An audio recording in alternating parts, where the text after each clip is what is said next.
Hello everybody, today we are going to be making some broccoli and stilton soup. So obviously for our broccoli and stilton soup we, strangely and oddly enough, need some broccoli and some stilton cheese. Some blue stilton cheese here, and I'm going to be using about half of this, 250, so it's about 150 grams of blue stilton cheese that you'll need. I first need to cut up an onion. So I've got an onion, I have 4 sticks of celery for this recipe, and I have 3 potatoes for this recipe. I have some butter, and I have my chicken stock cubes here. So first of all, we're going to start by cutting up my onion and adding a knob of butter and cooking that together for a little while.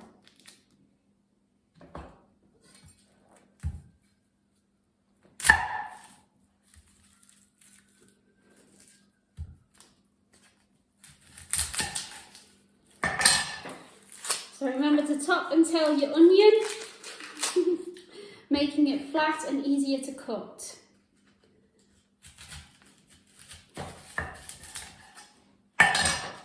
Try and do it better than I'm doing it right now, because then you might have more of the onion to cook.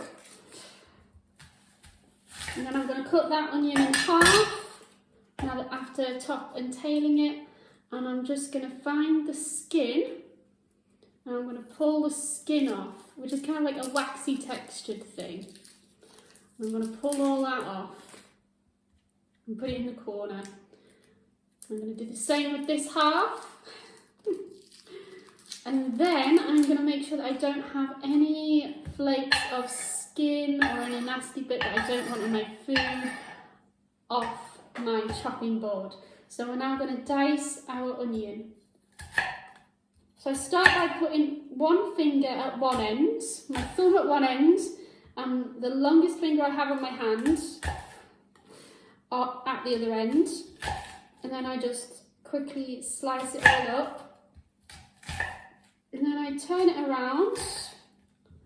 I was trying to keep it together, which I haven't managed, by the way. But, you know, and then I keep my fingers and my thumb on the side of my knife, at the flat edge of my knife, so that I know exactly where it is. And then I just slice it into tiny little diced cubes, or slithers as I like to call them. There we go. I'm going to take the bit that I missed and I'm going to slim that up that as well.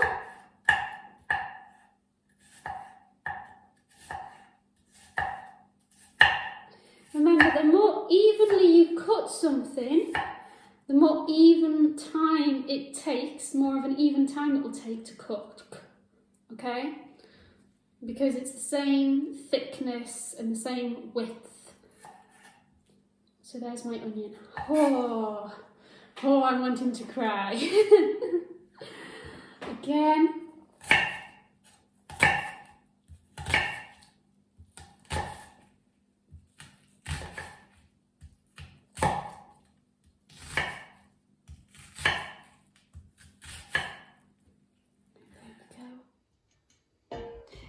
So I have my big pan here for my soup, and I have taken 20 grams of butter and I have let it melt. It smells gorgeous, guys. I absolutely love the smell of melted butter. Now what I'm now going to do is I'm going to take my onion and I'm going to place it into this pan. Now we're aiming to let it sweat so that what sweating means is that you let something cook on a very low heat for a very long, well, not very long, but a long-ish time, so that it will become translucent. So this onion is meant to become translucent, it's meant to sweat. Now, if you can't see if it's translucent, wait about 5 minutes on a low heat and it should be cooked well enough to be translucent. So there we are, there's my onion in the pan. Now, whilst this is sweating, I am now going to cut up my celery into small pieces, okay? So here I am with my celery, nice and washed, by the way. Wash all your vegetables, okay, guys, because it just reduces the amount of dirt on them and possible infection. So, with celery, if you're aiming to find the fat end of the celery, you cut the fat end off because that's likely to be dirty. I have 4 pieces to do, so now I am going to cut them into thin-ish slices. So I'm also going to ask my mum to adjudicate. If I was at home, I would simply do it and hope for the best. But if you've got a sighted person there, why not use them? So Mum, would you say that this is about the thick type of slice we're looking for? Yeah, that's fine. It doesn't matter too much actually, because it'll all get cooked. Yeah, exactly. It'll all get cooked. And in the background you can hear the butter and the onions simmering away. And you know, with cutting, guys, practice makes perfect. I'm sorry to say this, but it really does. And basically that's all I did was practice. Incredibly boring, kind of thing you want to put an audiobook on in the background for. But believe me, practice does work to a degree. Cooking is not an exact science as well, so just remember that. So there's the fat end. I'm going to cut that off, put that to the side. Find the edge with the knife, flat of the knife, and then I'm just going to move the knife a little bit inward every single time, making sure to keep my fingers out of the way. And yes, I do use the remainders of my sight to do this as well. But remember, whilst I'm looking at the camera, I can't actually see you because I have no peripheral vision. And for those of you who can see, you can probably tell that the tiniest of distractions has changed the width and the size of my cuttings. But there we go. Right, so now we're on to our third celery. And then I am gonna, when I've cut all of these pieces of celery up, I'm gonna add them to the pot. So now that I have my celery into my pan, I am now going to get stock cubes sorted out. So with stock cubes, all you have to do, guys, is you have to open them up, put them into, let's say, a jug or a mug or something. Now, for our recipe here, with the amount of products, well, the amount of ingredients we have, we will be needing about, what was it, 2 litres? About a litre. About a litre of this. And then all you do, once you've got your stock cubes, litre of water, sorry, all you do once you've got your stock cubes is break them up, and then you're going to add boiling hot water to the mix. And just make sure that it's all mixed into the water. So, Mum, can I... Do you want me to stay there on the water? Yeah. Move your hand out the way. Sorry.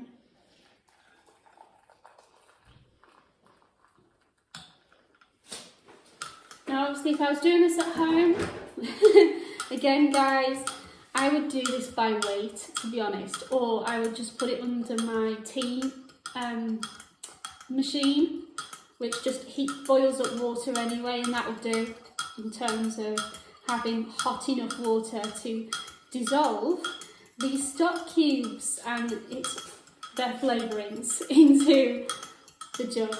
After this, I am then going to put my stock cube mix into my pan. So I have obviously added my celery, and my celery has been in for a little while.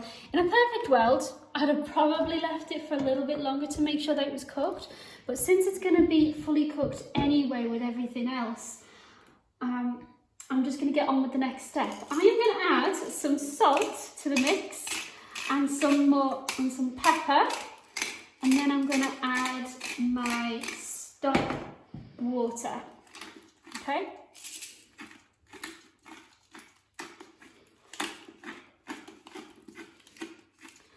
You see, how much you season it is up to you, dependent on your taste buds.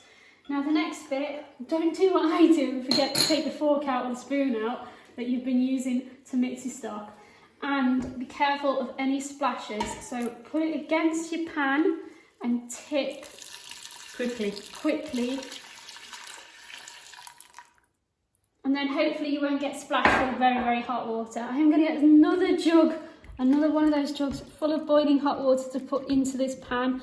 And then I'm going to get on with the next step, the potatoes and the broccoli. So now I'm cutting up my broccoli. Now, when I say take the end off your broccoli, what I mean is like the tiniest of slivers off your broccoli. Because you don't want to take away all the flavour, and it's just to take away the possible mucky end. Now, things about broccoli, guys, is that most people don't like the stem. In a soup like this, the stem is fabulously flavoursome. So please, please, please keep the stem. So what we're going to do is we're going to cut it as close to the florets, the tiny little branches of our broccoli. As you can see, the people call them green trees, the kind of leafy end of our broccoli. And then we're going to cube our stem up, because that has a lot of yummy flavours. And by cubing it, we're making it easier for it to cook. And then we are going to add the florets later to cook in with everything else. So I'm going to cut this broccoli stem up into kind of cubes about this size. What do you think of this size, Mum? So just kind of like quartered it, basically. I've quartered each slice of stem up. It's like half a stock cube size. Yeah, that's a good description, Mum. Half a stock cube size. Right, there we go. And cut that. And then let's get on with the cutting of our potatoes. Here are my potatoes. Well, a potato I've got here on the board.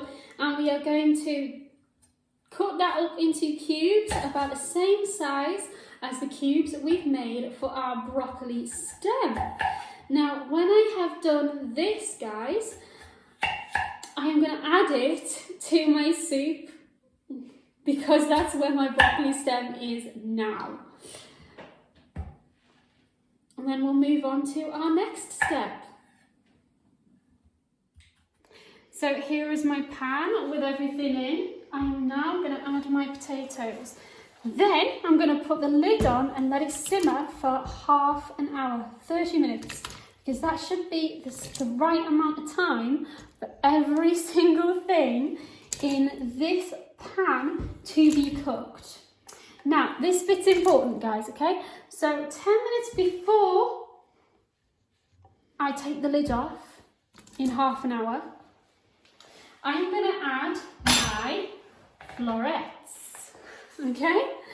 Because that'll give them enough time to cook. And in order to find out whether something is cooked, whether it's fully cooked or not, what I suggest you do is you just take your knife and you pop it in and you stab a fat bit of potato or something like that to find out whether it is cooked or not. If you can't see the potato and you've got a non-stick pan, you don't want to ruin the bottom of your pan, what I tend to do, or other people I know tend to do, is to just fish a bit out with, with a spoon or a fork, like this. And then if you've got too much resistance, that's definitely not cooked. If it's nice and soft, it's cooked, and you can put it on a plate and just give it a good poking and pop it back in, okay? So I'm gonna find my lid and place that on top. So here is my pan. It has nicely cooked. I'm just going to lift the lid. Now when you lift the lid up, guys, obviously it's going to be hot. Just hold it up above the pan a little while so that you get all of the dregs of water that are going to drip off it. And then I'm going to put it down to the side. Now you can put this through a macerator, or alternatively, like me, you could use a macerator, honestly, like a Magimix. Food processor. Food processor, that's the one. food processor, but I am going to use like a food processing whisk. And I'm going to pop it in, because it's all nice and squidgy. It will squidge up into a nice, smooth soup.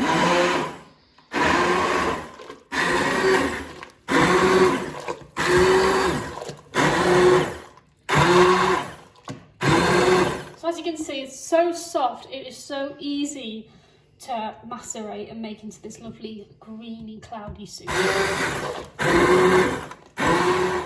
So here is our next step. Getting our soup out into our bowl and having our taste test. So here is my soup spoon going in, and here is my bowl. This is where if you want more salt or if you want more pepper, you add some. If you want to eat it with bread, you add some. That is exactly how I like it. So I'm gonna switch this off and continue to eat it, guys, okay? Bye!